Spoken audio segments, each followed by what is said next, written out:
सबने ये तो देखा ही है ना, कि पक्षी कैसे हाई वोल्टेज तारों पर बड़े आराम से बैठे रहते हैं। पर कभी ये दिमाग में आया कि भाई इनको करंट क्यों नहीं लगता? तो चलिए आज इसी मजेदार सवाल का जवाब ढूंढते हैं। तो हम इसे कैसे समझेंगे? सबसे पहले उस आम से दिखने वाले नज़ारे की बात करेंगे, फिर बिजली के कुछ ज़रूरी नियम जानेंगे, इसके बाद देखेंगे कि पक्षी सेफ क्यों है और फिर कब उसके लिए खतरा बन जाता है, और आखिर में जो सबसे ज़रूरी बात है वो समझेंगे। ये एक ऐसा नज़ारा है जो हम रोज देखते हैं, है ना? पक्षी बिजली के तारों पे चिल कर रहे होते हैं बिना किसी टेंशन के, और ये इतना नॉर्मल है कि हम सोचते भी नहीं इसके बारे में। पर असल में इसके पीछे एक बहुत बड़ा साइंटिफिक राज छुपा हुआ है। हाँ, तो सवाल एकदम सीधा सा है। हाई वोल्टेज तार पर पक्षियों को करंट क्यों नहीं लगता? और ये सवाल आना बिल्कुल लाजमी है। इसका जवाब ना फिजिक्स के कुछ बड़े ही मजेदार उसूलों में छिपा है। अच्छा, तो इस पहेली को सुलझाने के लिए ना पहले ये समझना पड़ेगा कि बिजली आखिर काम कैसे करती है। और मजे की बात यह है कि बस दो सिंपल से नियम हैं जो इस पूरे मामले को एकदम साफ कर देंगे। तो पहला नियम है इलेक्ट्रिकल सर्किट, या जिसे हम परिपथ भी कहते हैं। इसको ऐसे समझिए जैसे बिजली के लिए कोई रेस ट्रैक हो। करंट को दौड़ने के लिए एक पूरा बंद रास्ता चाहिए, एक क्लोज्ड लूप जो हाई एनर्जी पॉइंट से लो एनर्जी पॉइंट तक जाए। अगर ये रास्ता कहीं से भी टूटा, खेल खत्म, करंट रुक जाएगा। और दूसरा जरूरी नियम है पोटेंशियल डिफरेंस, यानी विभवांतर। सीधी भाषा में कहें तो वोल्टेज। ये कुछ नहीं, बस दो पॉइंट्स के बीच बिजली के प्रेशर का फर्क है। यही वो धक्का है जो करंट को आगे बढ़ाता है। अगर ये प्रेशर का फर्क नहीं होगा ना, तो करंट कहीं नहीं जाएगा। बिल्कुल वैसे जैसे बिना ढलान के पानी एक जगह पड़ा रहता है। तो मतलब साफ है, करंट को फ्लो करने के लिए दो शर्तें हैं। एक, रास्ता पूरा होना चाहिए, मतलब एक क्लोज्ड सर्किट।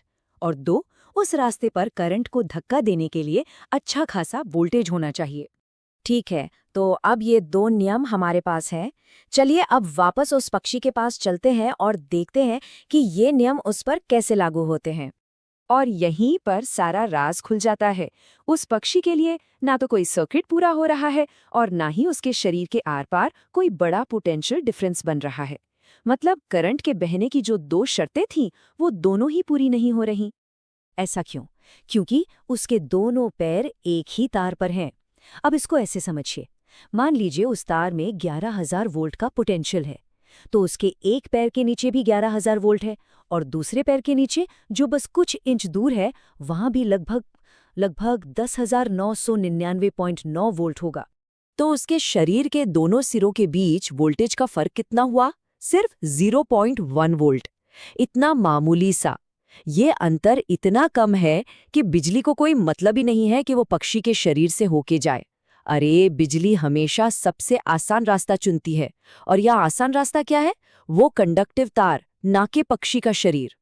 पर कहानी में एक ट्विस्ट है। ये सिचुएशन ना बहुत जल्दी, बहुत खतरनाक तरीके से बदल सकती है। पक्षी हमेशा सेफ नहीं होते। तो फिर सवाल ये है कि क्या होगा अगर पक्षी ने गलती से सर्किट पूरा कर दिया? तो ऐसा कब और कैसे हो सकता है भला? अब यहाँ दो अलग अलग सिचुएशन को देखते हैं। एक तरफ जब पक्षी सिर्फ एक तार पर है तो वो एकदम सेफ है, लेकिन दूसरी तरफ सोचिए, अगर वो गलती से उस तार को और साथ में बिजली के खंभे को छू ले, अब वो खंभा जमीन से जुड़ा है, यानी उसका पोटेंशियल है 0 वोल्ट। बस यहीं पर वो खतरनाक सर्किट पूरा हो जाता है। और जैसे ही ऐसा होता है, उसके शरीर के आर पार का पोटेंशियल डिफरेंस अचानक 0.1 वोल्ट से सीधा 11,000 वोल्ट पहुंच जाता है।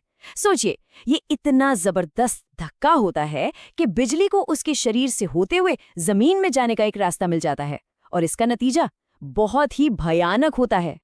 एक और खतरनाक सिचुएशन हो सकती है।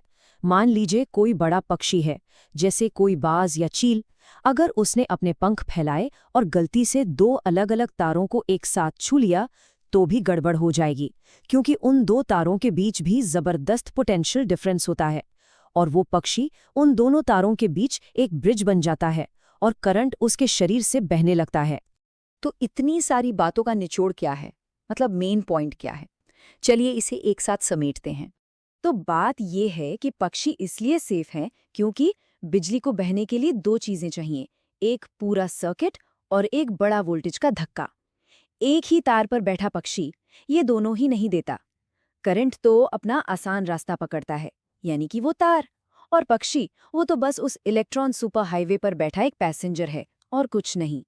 तो इसे समझने का सबसे अच्छा तरीका ये लाइन है। खतरा हाई वोल्टेज को छूने में नहीं है, खतरा है करंट के लिए रास्ता बनने में। जब तक कोई रास्ता नहीं बनता तब तक सब सुरक्षित है। अब जब हम ये समझ गए हैं कि पोटेंशियल डिफरेंस का क्या रोल है, तो एक नया सवाल भी खड़ा होता है, और ये बहुत ज़रूरी सवाल है कि असल में ज़्यादा खतरनाक क्या है, वोल्टेज या करंट? ज़रा सोचिएगा इस बारे में।